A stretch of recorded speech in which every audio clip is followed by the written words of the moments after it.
Ready, salute.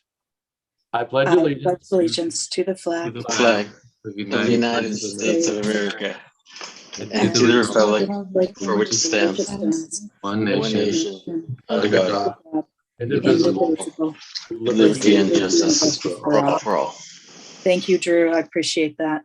Absolutely. Erica, can we do roll call? Sure. Director Craig is absent.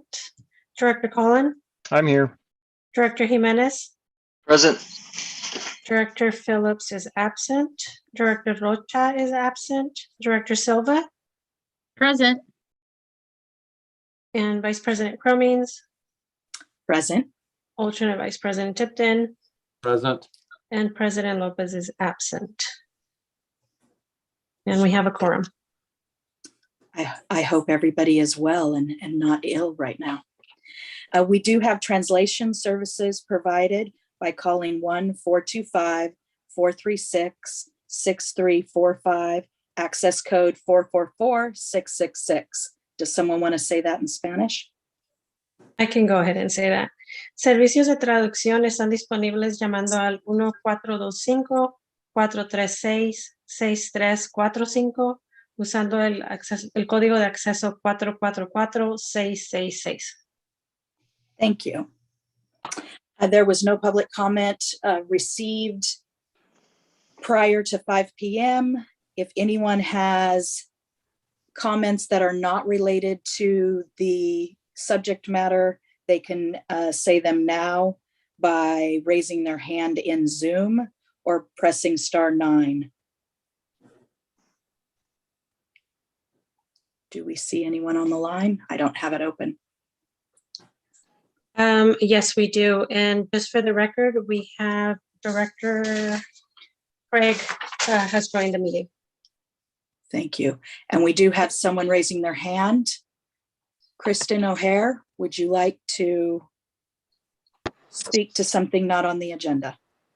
Hi, everyone. This is actually Kristen Scromey, formerly with Waste Management. I just wanted to announce that I've taken a position at the Monterey Regional Waste Management District, and my new official last name is Kristen O'Hara.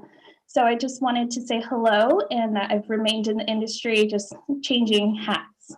So thank you so much. Thank you. Is there anyone else that'd like to make a public comment? Seeing none, we'll bring it back to general manager comments. All right, I have a couple of quick comments tonight. Just a quick update on the relocation to Madison Lane. Republic is making progress. They're finishing up their engineering. We don't have a start date yet. Unfortunately, the supply chain challenges in this country have hit Republic as well, with some lead time items related to the first phase of their construction, such as truck scales. But we're working with them on some options for that.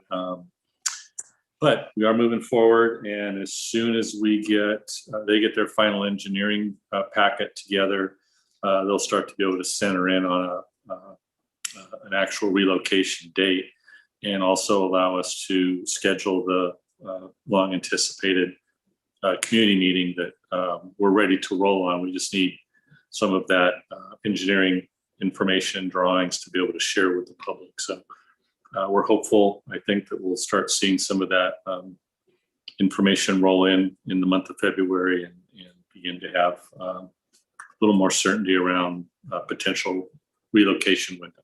So the other thing I'm really happy to announce is, as of last night, all 4 of our South Valley cities have now fully adopted their SB 1383 codes, which is a huge first step for all the agencies. I know the county and the city of Salinas also have their first readings coming up very soon as well. And that is the first one of the first major compliance milestones under the law, is to get those 1383 compliance codes on the book. So congratulations to the South Valley cities for moving those forward and getting those all done. That concludes my comments for tonight.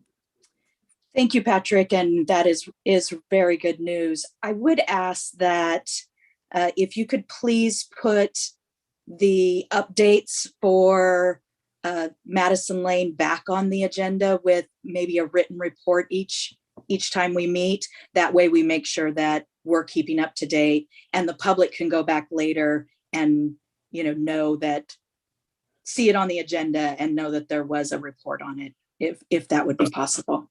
No, we actually had planned to have it this month, but didn't really have any new information, but we definitely have it on the look ahead schedule for next month. So we will begin to put those on the agenda as a regular item. Perfect. I'd appreciate it. Moving on, is there any other department manager?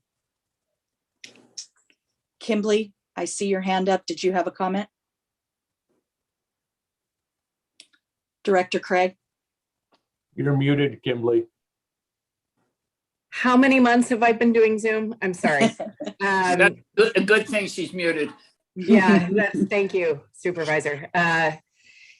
Just a point of clarification as I joined, a couple minutes late. I know that we have an asterisk with an asterisk. I just am wondering who is on Zoom as a panelist with no name.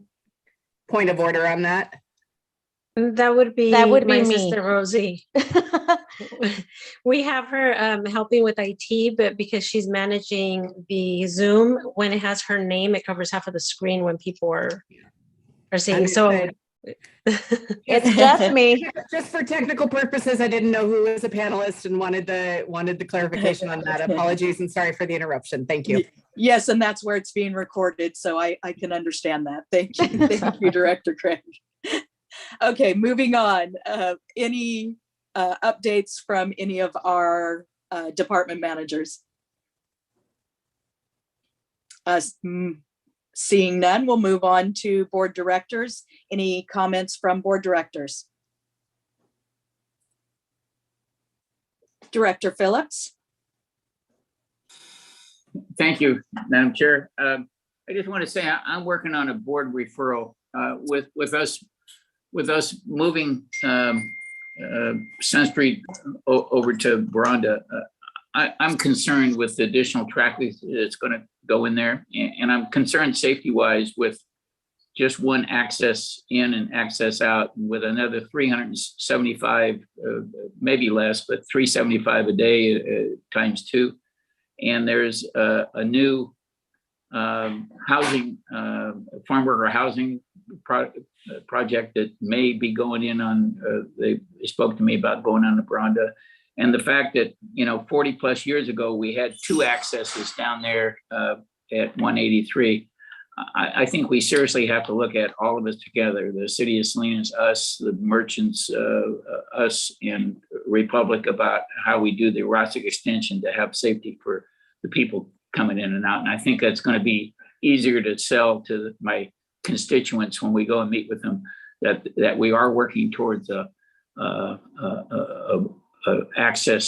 another access with the additional traffic. So that's something I'm going to do a board referral. I think Chris Lopez will join me with that. So thank you, Madam Chair. Thank you, Director Phillips. Patrick, you had another comment? Yes, I did have one item I forgot to mention. Staff and our contractor, Atlas Organics, we're requesting that item 12 be deferred to the February meeting. Unfortunately, due to the holidays and a lot of back and forth over some of the fine details of our organics contract, we did not complete all of our negotiations in time to get that, get the actual contract attached to the staff report. So we're requesting that item be deferred. So we are deferring item 12 on the agenda. Yes. Thank you. Madam Vice President, we would need a motion and a second to defer that item or to continue that item. So moved, Craig. Thank you, Roy. Second. We have a motion by Craig, and was the second by Director Phillips? Yes. Thank you. Motion and a second, Erica? Director Craig, Aye. Director Collin, Aye. Director Jimenez, Yes. Director Phillips, Aye. Director Silva, Aye. alternate Vice President Tipton, Aye. and Vice President Cremings. Yes, Motion Okay. carries. thank you. And Director Phillips, you still have your hand up. So, I'll figure out how to take it down. does any other board director have a comment before I make mine? So seeing none, with what Director Phillips had to say and the fact that this transfer station, this area butts up against my district, I would suggest, and having had a conversation with the mayor about it, that we form a subcommittee for the transfer station and talk about all these issues. So, keeping that in mind, I don't know who would be willing to give up their time to do some sort of subcommittee on this issue, but I'm sure that Director Phillips and I definitely would be two that would be willing to give up our time. Agreed. So if we could get something formed, Patrick, I'd really appreciate it. These are some big issues that we need to be looking at, and, having that subcommittee looking at where this is going and making sure that everything is going smoothly. Maybe even perhaps having, we have a new city solid waste person that was just hired, that maybe he could get his feet wet by sitting in on, some of the negotiation meetings, so that, he knows what's going on as we move forward. And kind of, he could come to that meeting then and keep us, up to date on what's going on, so that Patrick didn't have to go to yet another meeting. So those are my ideas. Director Craig, you had your hand up first. Thank you. So I appreciate that. I know we have a lot of irons in the fire and a lot of, cooks in the kitchen and all the other analogies, but I do think it's important to make sure that we have at least 3 board members, maybe 4, I don't know, it's certainly not a quorum, but just on a constant and a consistent meeting basis, a monthly meeting where there's an update provided. I certainly know Supervisor Phillips has been getting questions from his constituency. I know, as from the mayor's perspective, I've had people outreach. So just having those regular meetings and ensuring that we have it on the agenda, I'm sure, if we haven't made any progress in the last 30 days over any of the negotiations, like, it should be on the agenda every month at this point. I think we have a May 1st deadline. And so we're now entering into February, and I have concerns that we, I understand it works at a government pace, but really making sure that we're having those open communications and prioritizing this over the next 90 to 120 days. So certainly supportive of that. I'm happy to sit on it, but I will defer to any other board member that wishes to sit on it. I think we should have some South County representation on it. Just my 2 cents. Thank you. Director Tipton. Thank you. I actually was going to say something similar, is it would be probably a good thing to have one from Salinas, one from the county, and one from South County on that subcommittee. And actually, I was going to volunteer to be on it as well. That would be wonderful. So can we only have 3, Patrick, or can we have 4? You can have as many as you like. But normally, you want to keep less than a quorum for a subcommittee. So what's our quorum? 5. So you could have one more, and before we would have to convene it as a meeting of the board. So just not to take up too much time, but statistically, I think that, my district is right there, Phillips, and then having the mayor, because she's dealing with all of the complaints. I agree that we have someone from South County. So I love that Drew volunteered.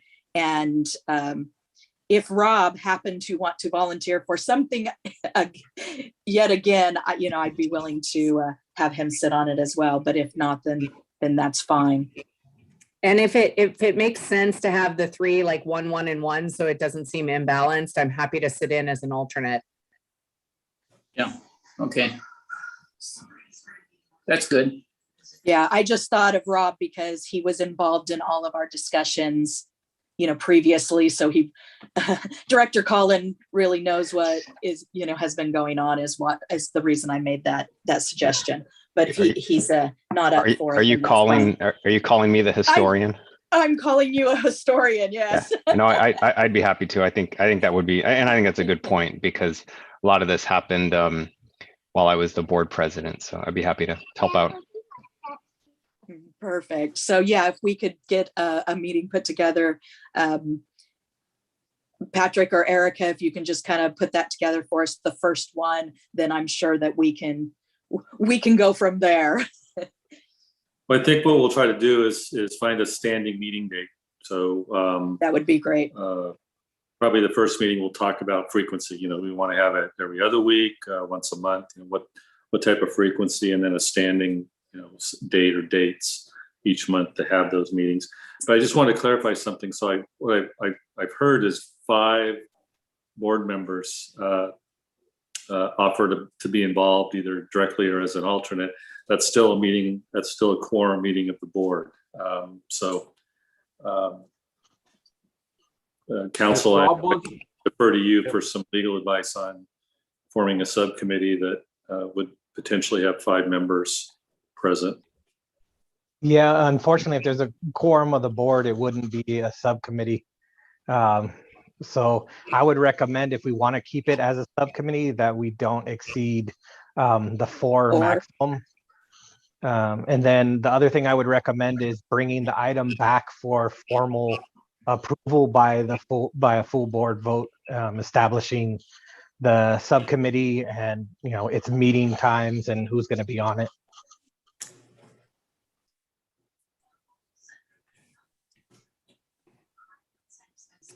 So let's have let's not take up too much more time on this. Let's think about it a little bit. I mean, I'd be happy to step down and let the mayor participate, and I'm sure vice versa. So let her and I have a conversation and see who would like to participate, and also with Drew and Rob, do we need 2 from South County or just 1? So I think that is an offline conversation.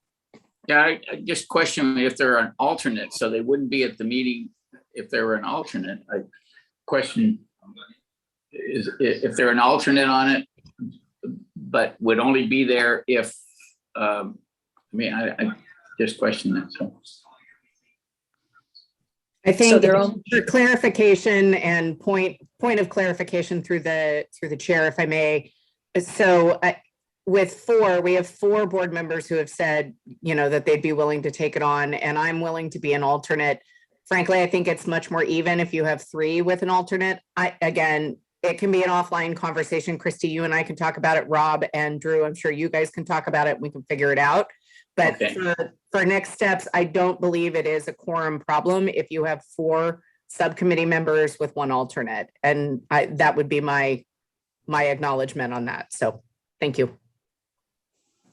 That would be correct. The alternate isn't counted towards the quorum determination.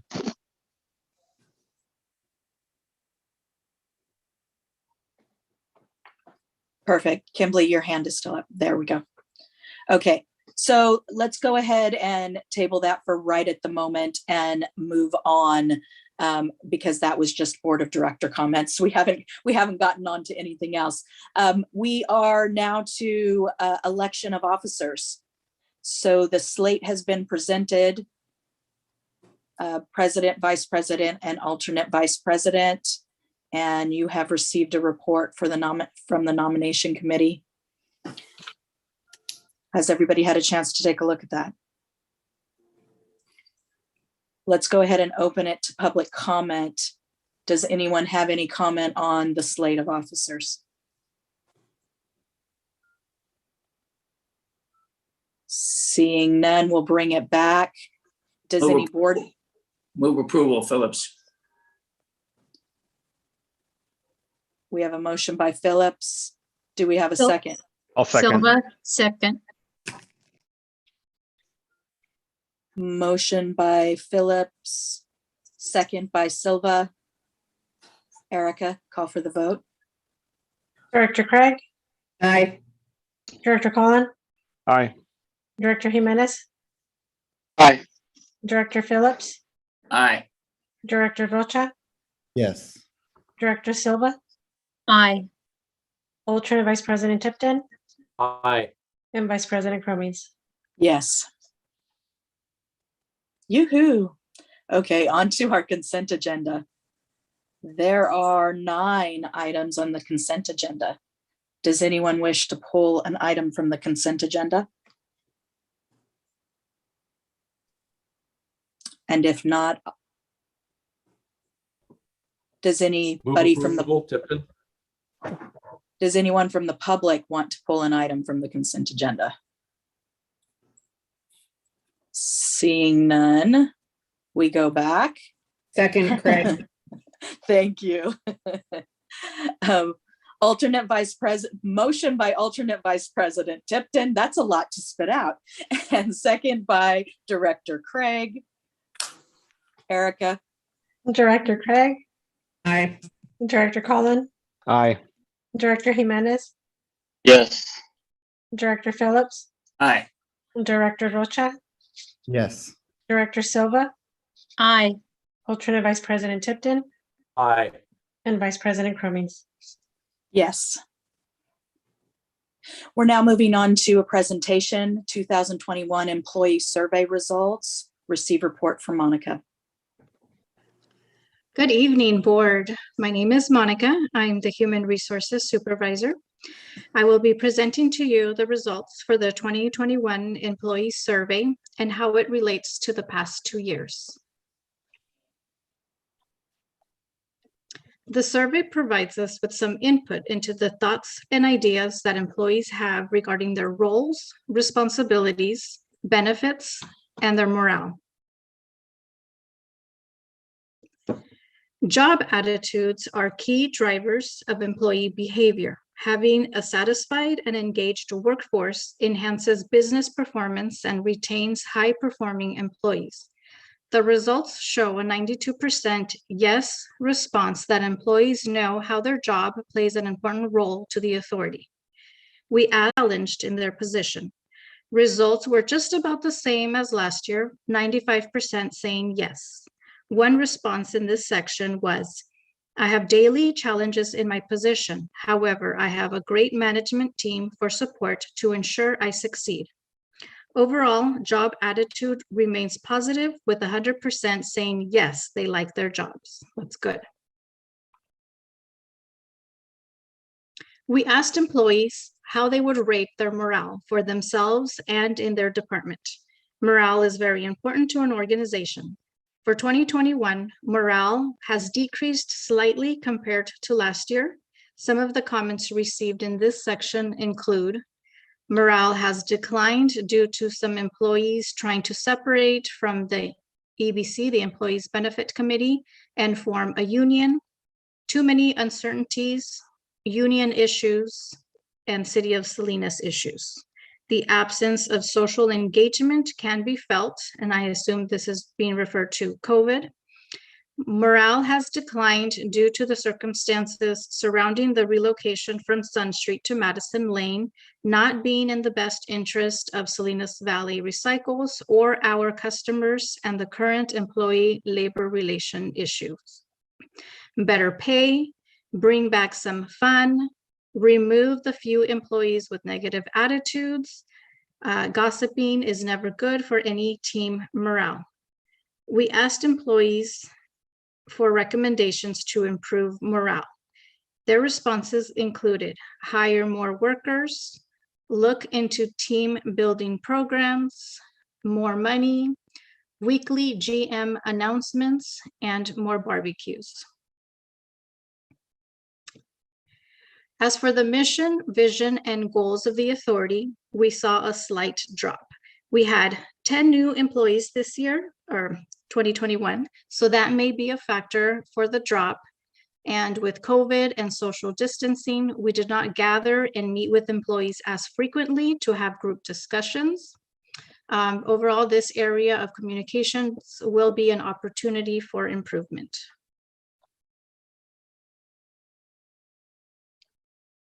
In regards to general attitude, the results were somewhat like the previous 2 years, where 2 were down, 1 was up, and 1 remained the same.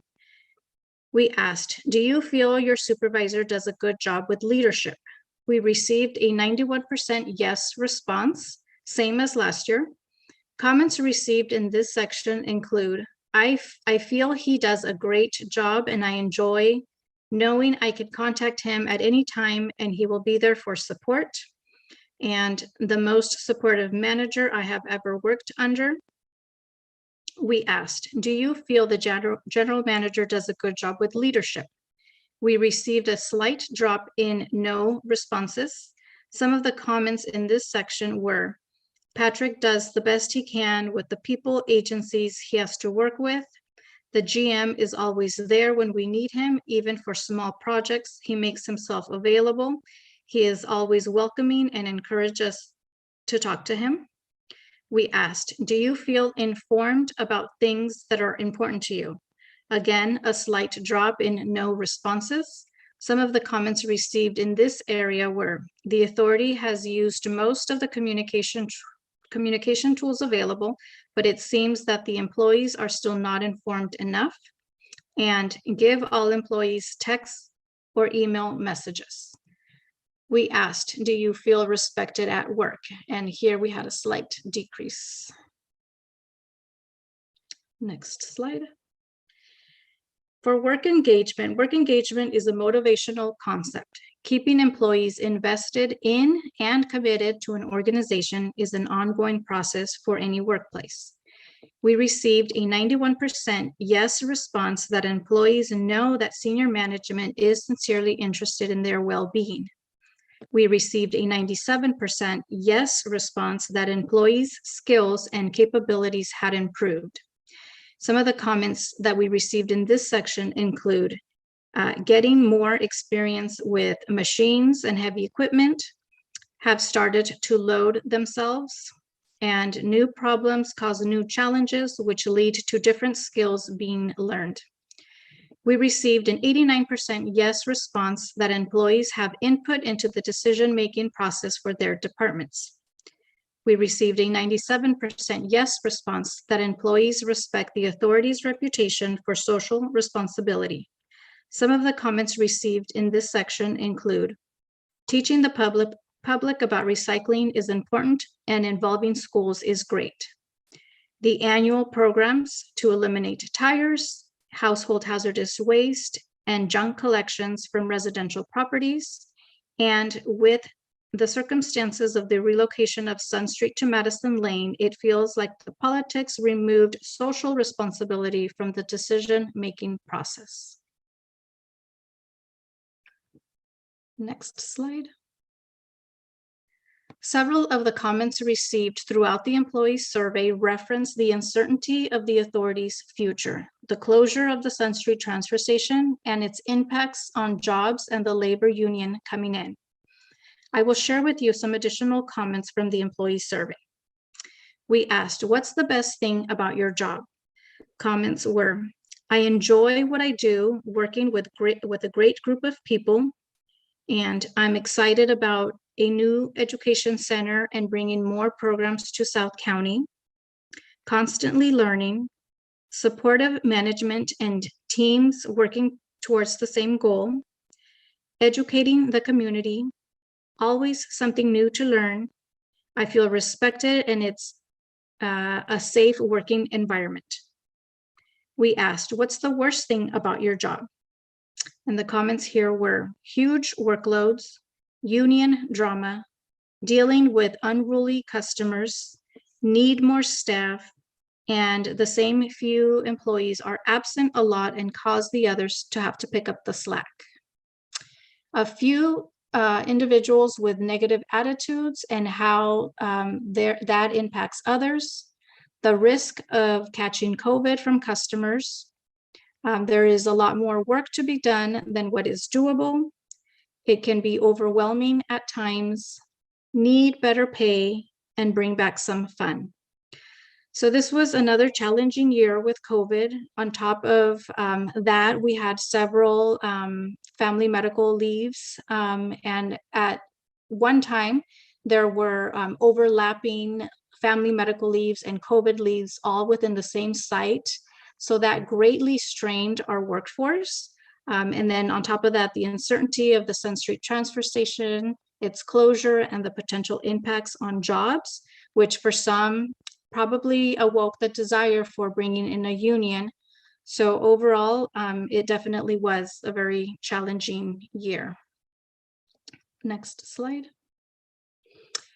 The employee survey is used to measure progress from year to year. Overall, the results show a positive progress throughout, but there is still some areas for improvement.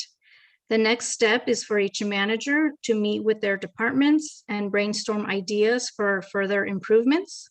Management will then review all the proposed initiatives and discuss what can be implemented so that we may continue to grow and move in a positive direction. That concludes the 2021 employee survey. Thank you. Thank you, Monica. I appreciate that. Do any directors have comments on this report? No comments. Thank you. We will deem this report received then. Thank you. We are now moving on to consideration items. Item 11 is a resolution authorizing the issue of bonds and an execution of delivery of a third supplemental. My agenda went away. Okay, so Ray's going to do a report on the bond issue, which we have been discussing. And then we have several people in the audience that will be available to answer questions. Good evening. Rosie switched a little too fast. She did. The title is quite a mouthful, though. So we did bring this to the board for approval before we proceeded to start the process. And we are at the point where we need final approvals to get this issued. We are hoping to release the bonds. Actually, I think they want to hit print as soon as if it's approved tonight. And we're hoping to sell the bonds next Tuesday. I do have Cyrus, Juan, and Vince who have helped us do the process online for any questions, and they're being moved over as we speak. So next slide, Rosie, please. Okay, so just a refresher, we are refunding the 2014 bonds that were issued at 31.4 million, which were refinancing the 22 bonds, which actually were partially refinancing an old bond. So as interest rates have lowered, we've got looked for refunding opportunities. The bonds were used to finance improvements at all the landfills, including the last cell that is actually now full at Johnson Canyon. As of next week, because then the payment next week is due February 1st, we have 23 million outstanding at interest rates of about 5.5%. The current bonds maturing on August 1st, 2031. They have an early call date of August 1st, 2024. However, interest rates are so low that we can actually refinance the bonds, put the money in escrow to make all the payments due through 2024 and still save a substantial amount of money. Under current laws, we can only do tax-exempt refinance it if we wait till 2024, but even with taxable bonds, we have substantial savings. And at this point, we're looking at interest rates in the 1.82 range, and actually slightly higher now, but I'll go over that in a second. Next slide. Okay, so two options were presented, one with even savings of about $130,000 for a total savings of 1.4 million.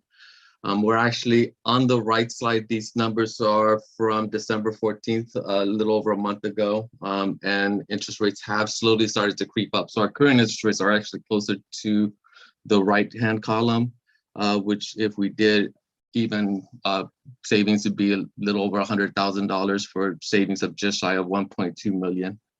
Next slide. The second option is shortening the maturity by 1 year. The 2014 bonds have a built-in decrease in the payment. So if we just continue to pay the 3.135 million that's currently in the budget, we can achieve higher savings and finish paying the bonds a year earlier, which puts the authority in a better financial position for savings of about $1.45 million. As I mentioned, as of this morning, we're actually looking at the column on the right side, those are the current interest rates. It is imperative that we go out sooner, as soon as possible, in order to achieve the savings possible. And then the last slide is just a bunch of disclosures, but I'm happy to answer any questions. As I mentioned, we do have some guests online that can assist if needed. Thank you, Ray. I appreciate that. Do any board members have questions? Ms. Director Cullen. Yeah, and just and Ray, thanks for giving that update, and especially on the interest rate changes. I just wonder if one of the guests want to just add anything else related to the recent movement in interest rates. Sure, happy to. Good evening, directors. It's good to be with you. My name is Vince Lazalde. I'm a managing director at Steeple. We are the authority's investment bank, and we're looking forward to the authority's bond sale next week. I think what you're hearing in the headlines is true. Interest rates basically since last summer have steadily increased, and we've seen sort of the ramp of those increase accelerate as we made our way here through January. Basically, the main driver of that has been inflation. We've seen a lot of news about inflation in the marketplace trying to be controlled by the Federal Reserve coming in the newspapers here in the past couple of weeks, and that has certainly moved U.S. Treasury rates northward, particularly on the short end of the yield curve, where your particular borrowing will be. So, for example, in the 5-year term and the 2-year term, interest rates have increased about 30 basis points or 0.3% since the beginning of the year. So our hope is to, pending your approval this evening, to go out into the marketplace and expedite the transaction to capture interest rates early next week so that we can capture all the savings that's available in the market. So Ray was absolutely right. Those are our savings targets about $1 million. We're looking to potentially shorten the transaction or create level savings for you, depending on what you decide this evening. But that's the main driver here is inflation really causing some volatility in the market. We haven't seen inflation at this level since the early 1980s. So surprises aren't really a good thing in the market, but we've seen some surprises, some volatility. The good news here is, as Ray mentioned, is if you take a step back, interest rates at an absolute level are still very, very low. So the economics of this are still favorable for the authority. Got it. Thank you. Sure thing. Thank you, Vince. Patrick, you had a comment? Yes, just one quick comment. I think both of our prior speakers were being very modest, but we do have two good bits of news that are actually supporting a slightly rosier picture than what we're seeing here. One is that yesterday we received our S&P credit rating, and I'm proud to say that we had a bump from AA- to AA. So what that does is it gives us a little bit of a buffer on some of those interest rate increases. Not a lot, but maybe 15 basis points plus or minus. So that helps control any escalation we might see in the very near future before the bonds go to sale. And the second thing is, because we're at AA, straight AA, we're not going to be requiring bond insurance as well, because the insurance agent is, I was told, is also AA, so there's no benefit in us acquiring bond insurance as well. So just a couple of good points on what's going on. And that's a credit to the board and staff for the work they've done to manage this agency in a very conservative way, and that was reflected in our increased bond rate. Wonderful, Patrick. Thank you. Thank you, Patrick. I meant to mention that and completely slipped my mind. I was so excited yesterday when they told us too. Does any other board member have any comments? Seeing none, let's go out to the public. Does anyone from the public wish to make a comment? You can raise your hand in Zoom or push *9 if you're on the phone. Seeing none, we'll bring it back. I understand that this is something that we need to vote on, so I'd be looking for a motion of approval. I'll move staff's recommendation with option number 2. Phillips, second. We have a motion and a second. Erica? Director Craig, Aye. Director Collin, Aye. Director Jimenez, Aye. Director Phillips, Aye. Director Rocha, Yes. Director Silva, Aye. Alternate Vice President Tipton, Aye. and Vice President Cromings. Yes. Perfect. Okay, we have taken 12 off of the agenda, so we'll move down to 13. So this is the Ray show tonight, request for the fiscal year 2022-23 preliminary budget direction. Take it away, Ray. It kind of feels like EC, where all you do is hear me talk, huh? Mm-hmm. Okay, this is a early draft of our budget. Can we go ahead and start the presentation, Rosie? Next slide. Early look at our budget. So just to review, our current budget assumptions are, and as mentioned, the Atlas contract has been pushed to next month, which was item 12, but we will have a new composting operator effective July 1, 2022. Equalization of organics rates for all member agencies will be in the next budget. We are closing Sun Street operations, assuming that Republic can finish our location for us at Madison Lane, and we're relocating AB 939 programs to Madison Lane, and we will transfer solid waste for Republic at Madison Lane effective 7/1/2022. For revenue and tonnage assumptions, we are assuming a reduction of Sun Street tonnage by 50%. And we are looking back to the last fiscal year ending numbers. We're trending similar this year. So if we lose 50% or less, we should be in fairly good shape. Next slide. There are some staffing allocation changes. With the closure of Sun Street and moving our transportation staff over to Madison Lane, we are reducing allocation by 1 scale house cashier. That position is currently vacant, and we're running a little shorthanded in order not to have to lay anyone off. And 2 heavy equipment operator leads who have already accepted and will take over currently vacant positions. So big thank you to Caesar and the staff who are running shorthanded in the short term in order to minimize layoffs in the future. So all 3 of these staffing positions do have landing spots, but the staffing allocation will be reduced by 3.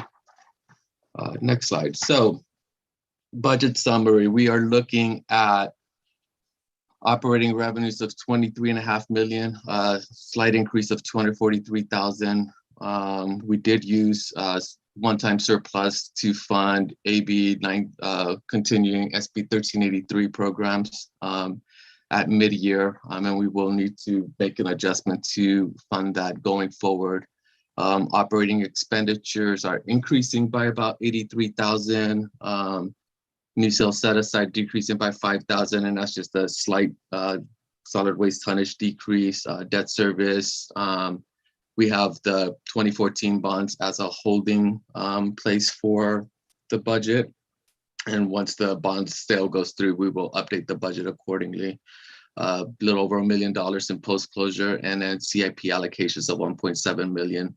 So we are looking at a balance for reserves of just shy of $15,000. Next slide. Okay, so as I mentioned, the operating increases. So Johnson Canyon Operations, ECS, where their budget's increasing by $202,000. So that's fuel maintenance and continued increases in our environmental control systems. Regulations are continually requiring additional items. So the net payroll is increasing by $135,000. We are increasing our insurance budget by $110,000. The organics program, we have a tonnage reduction assumption, but the rate that we have, preliminary rate we have from Atlas, our organics costs are still going up by $57,000. And then the net total of closing down Sun Street operations and taking over Madison Lane transportation and moving our AB 939 to a budget expenditure savings of about $450,000. All other increases are $25,000. So the total net operating budget increase is $80,000. Next slide. So this is just a reminder of what our current debt service is, which we'll just gloss over this since this will not be correct in about 5 days. Next slide. Okay, so our CIP budget, we are maintaining the budget roughly flat. We've gotten to the point where most things are funded over time. The Madison Lane CIP budget requires a bump of about $30,000 from what we were setting aside for Sun Street equipment in order to continue to set aside money and be able to replace those trucks when time comes. Diversion programs are decreasing by $50,000, and that's just setting aside a little less money for the organics program next year. And then Johnson Canyon landfill improvements is increasing by $75,000, and we're reducing one CIP slightly, but we are in the midst of rolling a partial closure of the landfill. So that is kind of tied together with the new cell, since the excavating of the new cell is the soil that they're using, but we do need money for CEQA and other testing that is required. So we're going to continue to fund that for the next few years while we finish the first two phases of that closure.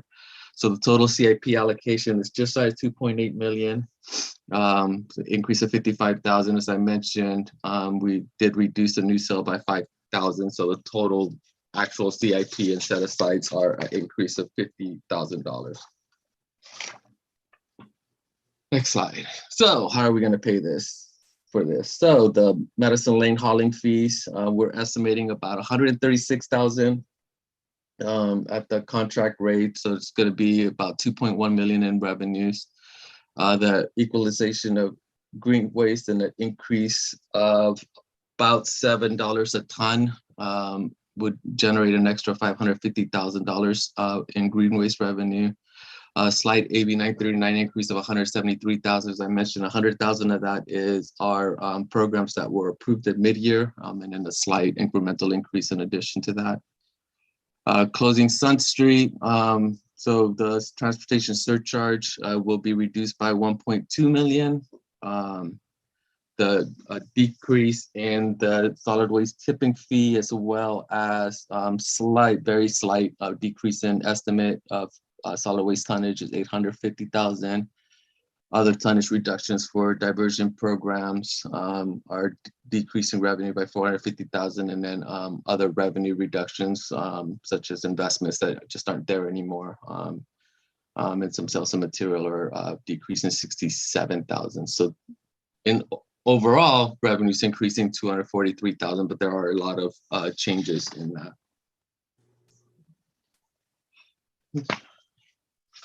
next slide, last slide. So key rate changes. As part of the Madison Lane agreement, we did commit to reduce our solid waste tipping fee from $68.50 to $64.75.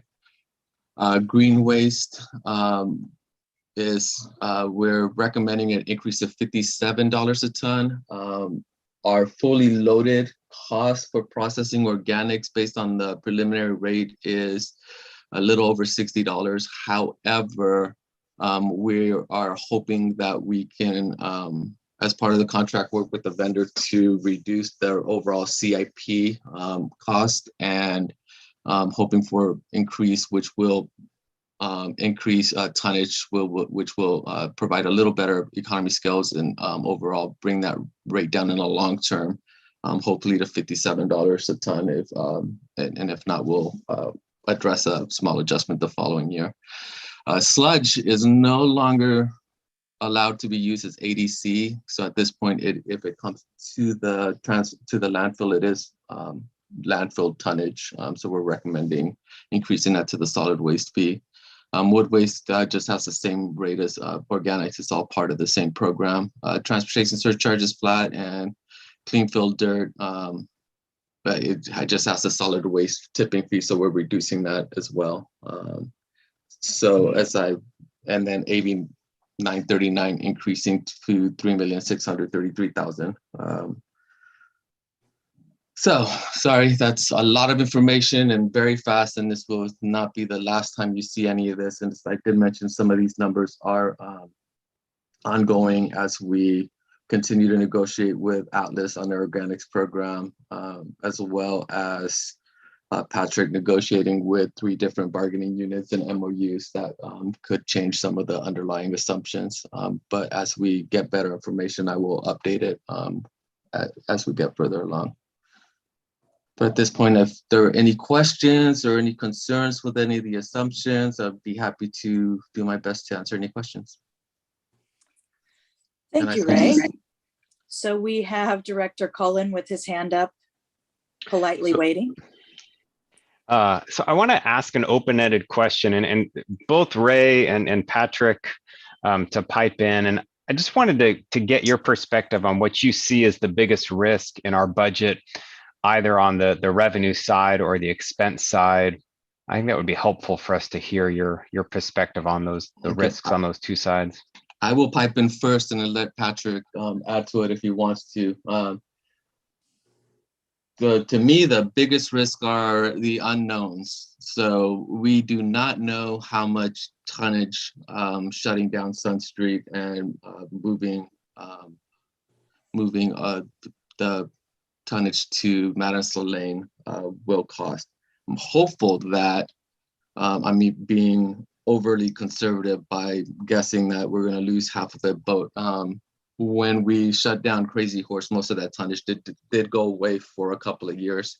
I mean, it took several years to get it back. So if we do lose the tonnage, I'm hopeful that just like when Crazy Horse shut down, it will come back over the course of a few years, whether directly to Madison Lane or down to Johnson Canyon.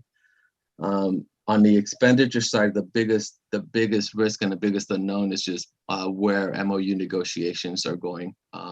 We don't know what the different, well, I don't know what the different bargaining groups are asking for, are going to be asking for, and what's going to take to make everyone, and what's going to end up being on those final MOUs. But I'll let Patrick add to that if he wants. No, I think Ray covered my two concerns as well. I think it's the unknown on the self-haul revenue that could migrate out of the system temporarily, at least, with the relocation for a number of different reasons we've discussed before. And I think the second one is the MOUs, which we will have a briefing on in closed session tonight. Just one quick follow-up comment. One thing that might be nice for us to consider is like the month leading up to the closure is providing vouchers, discounts, some sort of incentive for those self-haulers to continue, even though it would be a short-term hit by us providing discounts.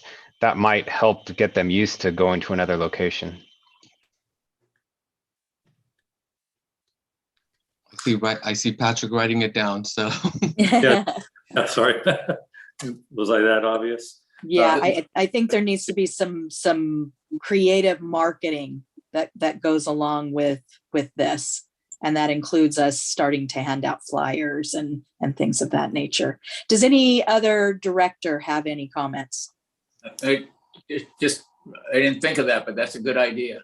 We want to do all we can to encourage people to keep using our services. Absolutely. Director Craig? Yeah, so Republic Services has these, cleanup days for each one of our districts for the city of Salinas, and they, help with coordination and outreach, and then ask each council member to take a day where, you're promoting within your own neighborhood watch groups and on Facebook and social media. And they, each council member sort of owns that responsibility. And I'm thinking maybe that might be a good way to, I was going to say low cost, but nothing's low cost. I mean, the cost of employees and having everything out there, but maybe starting with that and getting each council member to have a day of where you get the free drop off of e-waste and mattresses and whatever else. And then that way it's just drawing attention to a different location. That might be a good way to sort of help launch the outreach portion of it. And it certainly gets your electeds within the city understanding and knowing exactly where the location is, and they can, help direct people. But that might be a good intro to, just making sure that you've got different areas of the city taking stuff to the transfer station, Yeah, no, I agree with that too. And it, some of it is stuff that's already free, but people don't know it's free. Right. I didn't know mattresses piece. were free. Like that was an aha moment for me as I was trying to offload a twin mattress. It was, I think there's an opportunity there to really sort of get, if you've got a representative from the east side of Salinas who's like, hey, we have a free transfer station day, everything is forgiven, drop it off. Here's our new location, come out, this is our day for District 1, and then promoting it accordingly. And we can get the city to cross promote it like we did with our Republic Services days. I think that might be a good start. Yeah. Yes, I like those. We'll definitely add those to the list of things we can do to encourage customers to come there early on in the process. And by the way, mattresses, they're not free. You actually paid for disposal of your mattress when you bought a new mattress. So it's sort of like a bottle I bill. was prepared to pay twice. Like when I bought the dang mattress and when I dropped it off, I had money in hand and they were like, oh no, you take it. I was like, great, that's fine by me. That was a good day for me over at the transfer station. So thank you. Yeah. The bottles and cans are all handled the same way now. So does any other director have any comments? Seeing none, let's go out to the public. If you'd like to make a comment, raise your hand or push *9 if you're on the phone. Seeing none, we'll bring it back. Is this just for information?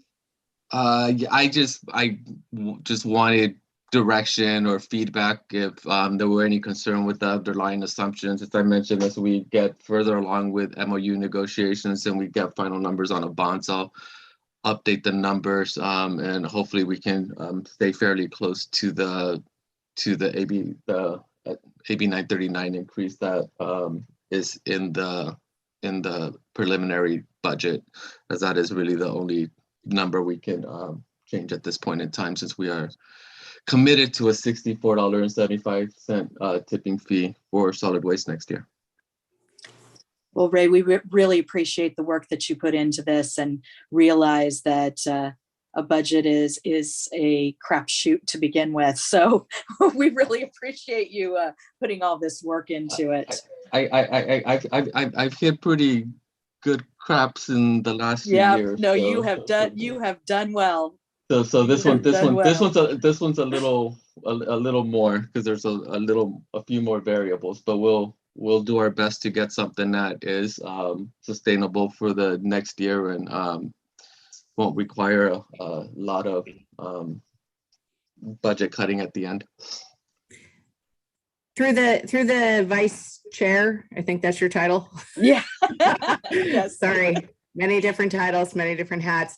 If I may ask one question of Ray. Ray, you brought up AB 939. Will the AB 939 fees be reduced now that the city of Salinas is paying its fair share in organics fees? No, that's where the tipping fee decrease came.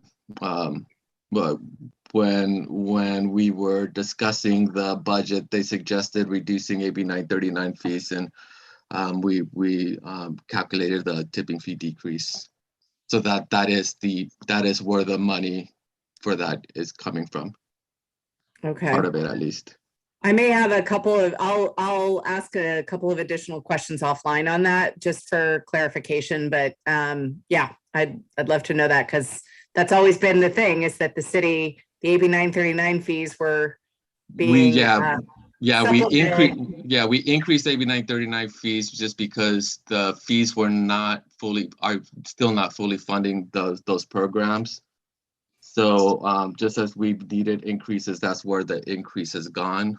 But when we were discussing with the city manager and the assistant city manager, and they requested doing something to ease the tipping fee, the burden that we calculated. Although I'm very uncomfortable lowering tipping fees, but that is where those funds were. Okay. All right. Thank you. I appreciate the clarification.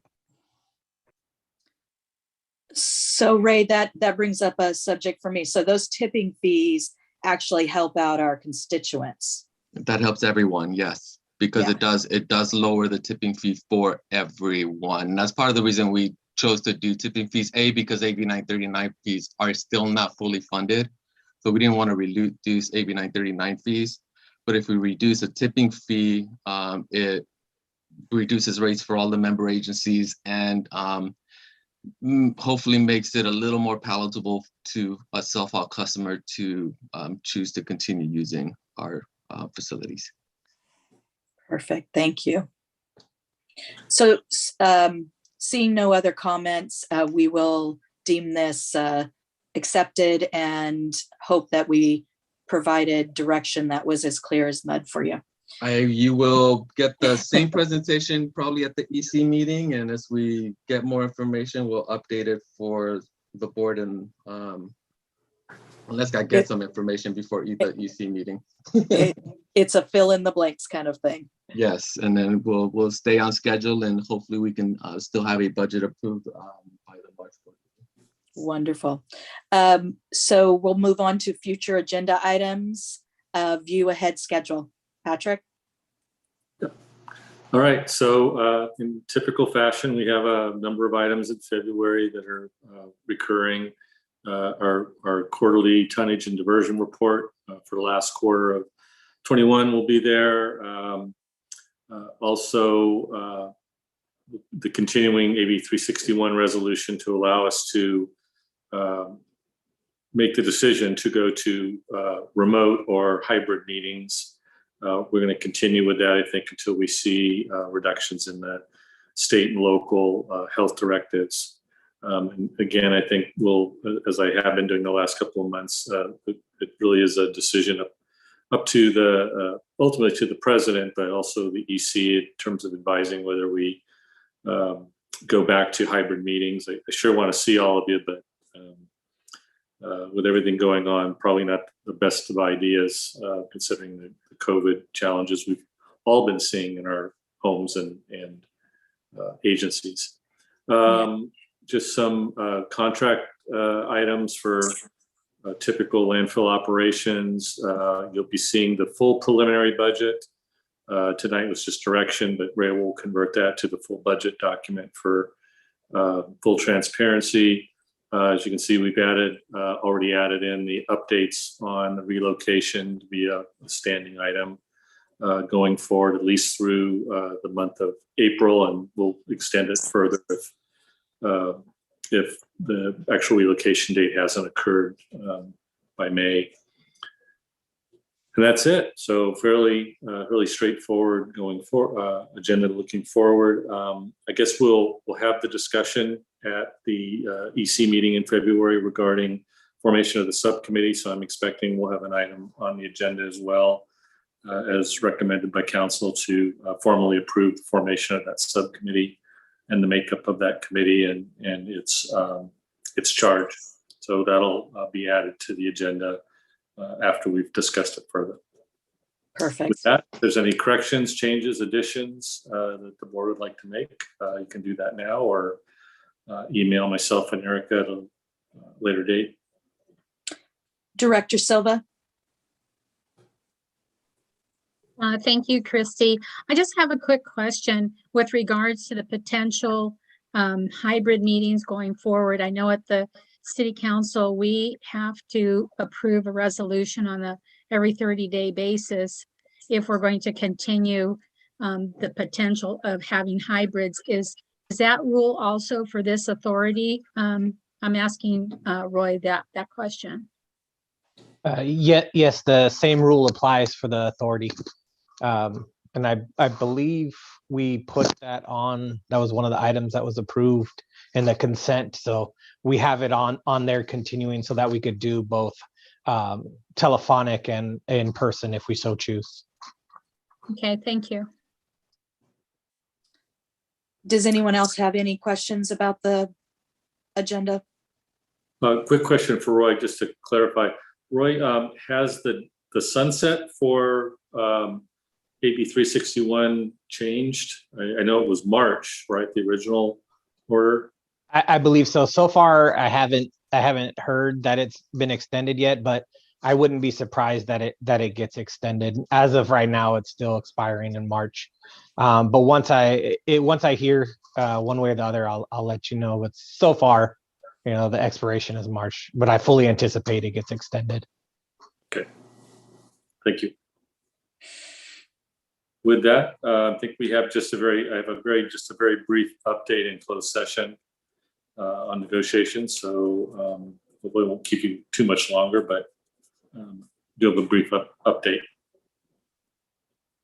Okay, with nothing further, then we will go into closed session pursuant to Government Code Section 54957.6. Sorry, I had stuff over the top of it. To provide instruction to the General Manager, Patrick Matthews. Madam President, Yes. Vice President, we would need to open public comment first before. I was about to do that. Sorry, I jumped the gun. So let's go out to public comment. Does anyone have any comment on this item? That's actually what I had open, was the attendance. Marta, do you have any comment? Seeing none, let's go back to the board. Your closed session was sent around 2:31 this afternoon, so you should be able to find it in your email. And let's adjourn to closed session.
Let me know when they're all back, Erica. Will do.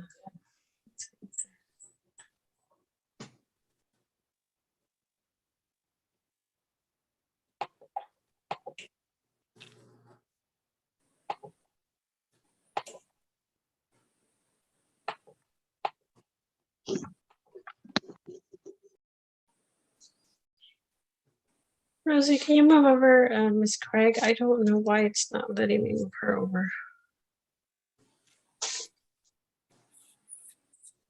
Done. Thank you.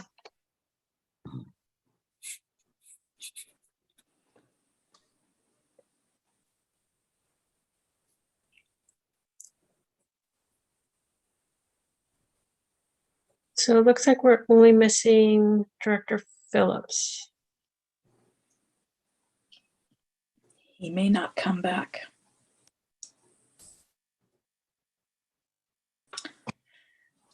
Okay, it is now 7:41 and we are reconvening from closed session. Roy, is there anything to report out? Nothing to announce out at this time, Madam Vice President. Thank you. If there's nothing else from the board, we will adjourn and see you next month. All right. See you guys. Thank you, everybody. Bye. Good night. Thank you. Good night. Good night.